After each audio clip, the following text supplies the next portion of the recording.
अखिलेश यादव के करीबी झांसी के गरौठा से पूर्व विधायक दीपनारायण सिंह यादव पर बड़ी कार्यवाही, जहां बीते 2 महीने से जिला कारागार में बंद चल रहे दीपक यादव पर गैंगस्टर एक्ट के तहत कार्यवाही करते हुए उनकी 130 करोड़ की संपत्ति को प्रशासन ने कर लिया कुर्क।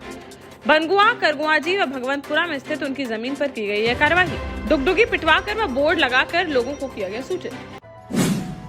झांसी के हसारी में कलचुरी कलवार महासभा के जिलाध्यक्ष नितिन राय फौजी द्वारा 29 नवंबर से 6 दिसंबर तक शिव महापुराण कथा के साथ ही महामृत्युंजय जाप, शिवांश निर्माण व कन्याओं के विवाह कार्यक्रम का किया जा रहा है आयोजन। ग्वालियर के श्री मुकेश मोहन पारासर महाराज द्वारा किया जाएगा कथा का वाचन। 29 नवंबर को कलश यात्रा के साथ ही शुरू होगी कथा। 5 दिसंबर को पूर्णाहुति के साथ होगा समापन। 6 दिसंबर को कन्या विवाह व भंडारे का होगा आयोजन।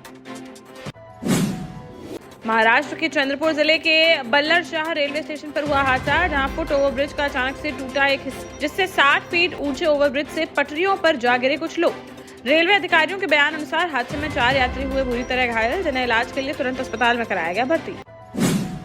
रविवार को अयोध्या पहुंचे यूपी सीएम योगी आदित्यनाथ, जहां उन्होंने जीआईसी मैदान में आयोजित जनसभा को किया संबोधित। इस दौरान उन्होंने पीएम आवास लाभार्थियों को सौंपी चाबी, पीएम किसान निधि लाभार्थियों को बांटे प्रमाण पत्र। साथ ही सीएम योगी ने 1056 करोड़ की परियोजनाओं का किया शिलान्यास। बोले, साल 2017 के पहले आती नहीं थी बिजली और अब जाती नहीं। प्रधानमंत्री कार्यालय यानी पीएमओ को ईमेल भेजकर प्रधानमंत्री को जान से मारने की धमकी देने वाले एक आरोपी को बदायूं से किया गया गिरफ्तार। पुलिस पूछताछ में उसने बताया कि पीएमओ को ईमेल भेजने में गुजरात की एक लड़की व दिल्ली का एक लड़का है शामिल। उत्तर प्रदेश में डिप्टी सीएम के आदेश का भी नहीं देखने को मिल रहा असर, जहां गाजियाबाद में डिप्टी सीएम ब्रजेश पाठक ने जिस मरीज को बेहतर इलाज देने को कहा, डॉक्टर ने उसे भेज दिया घर। कहा, हल्दी घी लगाओ, हो जाओगे ठीक। मामला संज्ञान में आने पर डिप्टी सीएम ने दोषी वार्ड बॉय को कर दिया बर्खास्त। वहीं संबंधित चिकित्सक को नोटिस भेजकर मांगा गया स्पष्टीकरण। मेरठ में प्रेमी ने एक तरफा प्यार में प्रेमिका द्वारा शादी से मना करने पर पेट्रोल लेकर बीती रात पहुंच गया उसके घर, जहां उसने प्रेमिका के घर पर पेट्रोल छिड़क कर लगा दिया आग। साथ ही लड़की के होने वाले पति व पूरे परिवार को गोली मारने की दी धमकी। पीड़ित पिता की तहरीर पर पुलिस ने मामला दर्ज कर आरोपी को किया गिरफ्तार। फिर किसी अनहोनी की आशंका के चलते पुलिस की पहरेदारी में कराई गई लड़की की शादी। भोपाल के चिनार पार्क में भाई वेलफेयर सोसाइटी ने रविवार को अशोकनगर के हेमंत शर्मा के न्याय की गुहार की चलाई मुहिम।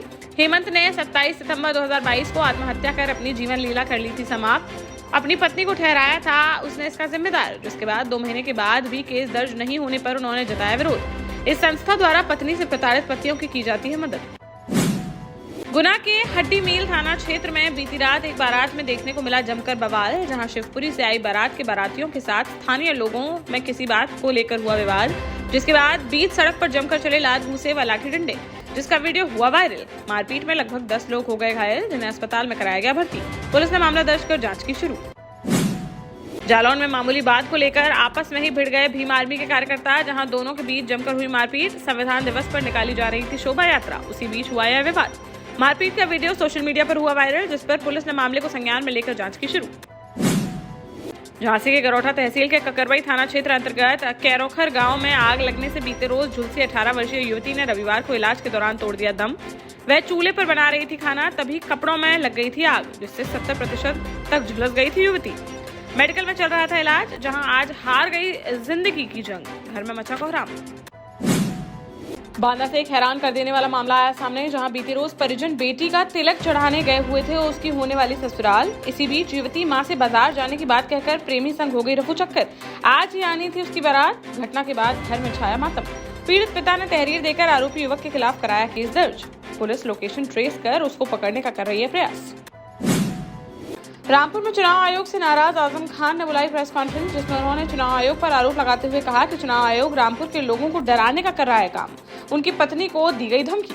ऐसे रामपुर में चुनाव की क्या है जरूरत? बीजेपी कैंडिडेट को ही जीता घोषित करते हैं चुनाव आयोग। कहा कि इसके लिए वह अखिलेश यादव से भी कहेंगे। यूपी में रामपुर, मैनपुरी, खतौली उपचुनाव से पहले सपा गठबंधन आरएलडी यानी रालोद को लगा बड़ा झटका, जहां रालोद से पूर्व विधायक रहे सुदेश वर्मा, रालोद क्षेत्रीय अध्यक्ष और पुराने नेता चौधरी यशवीर सिंह समेत कुल 71 लोगों ने रविवार को बीजेपी की सदस्यता कर ली ग्रहण। भाजपा प्रदेश अध्यक्ष भूपेंद्र सिंह ने दिलाई पार्टी की सदस्यता। झांसी में हिंदू जागरण मंच के कानपुर प्रांत के संगठन मंत्री राजेश पांडे को घुमंतु जनजाति परिषद का संगठन मंत्री किया गया नियुक्त, जिस पर अब वह अवध और गौरक्षा प्रांत के संगठन मंत्री के रूप में अपनी सेवाएं करेंगे प्रदान। उनके विदाई समारोह का किया गया आयोजन, जहां वरिष्ठ समाजसेवी संदीप सरावगी ने उन्हें शॉल उड़ाकर व स्मृति चिन्ह देकर किया सम्मानित। झांसी में आश्रय सोसाइटी ने चतुर्थ श्रेणी बुजुर्ग महिला कर्मचारी को सम्मानित कर बढ़ाया उनका हौसला। जहां बीते रोज mother India convent junior high school में मनाया जा रहा था राष्ट्रीय एकता व सद्भावना पर्व, जिसमें आश्रय सोसाइटी की अध्यक्ष पूजा शर्मा व कोषाध्यक्ष बंटी शर्मा मुख्य अतिथि के तौर पर कार्यक्रम में हुए थे शामिल। तभी अपने संबोधन के दौरान पूजा शर्मा की नजर बुजुर्ग महिला पर पड़ी और उन्होंने उसे मंच पर बुलाकर दिया सम्मान। कहा कि स्कूल में शिक्षक के साथ साथ इन कर्मचारियों की भी रहती है मुख्य भूमिका।